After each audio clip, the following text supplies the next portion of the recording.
Hello everyone, আজকে একটা new video নিয়ে চলে এলাম। সো আজকে সন্ধ্যেবেলা না আমার কিছু ইউনিক খেতে ইচ্ছা করে।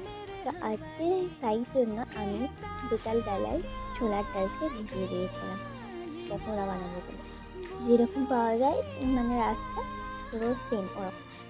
তো এখানে আমি ছোলার ডালটাকে ভালো করে ভিজিয়ে নিয়ে আর দুটো কাঁচা লঙ্কা দিয়ে শিলেই বাটছি, কারণ মিক্সিতে নাকি অতটা টেস্ট আসে না। সেই জন্য আমি এখানে ছোলার ডালটাকে বেটে নিচ্ছি।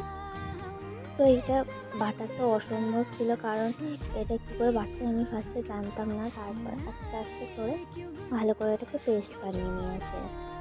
তো পেস্টটা দেখতে কিছুটা এরকম হয়েছিল। দুটো কাঁচা লঙ্কা, 3-4টে কাঁচা লঙ্কা দিয়েছি। তারপরে সেটা এরকম দিয়ে তারপরে এখানে আদা রসুনের পেস্ট দিয়েছি। তোমরা চাইলে এমনি আদা রসুন কুচি করেও দিতে পারো।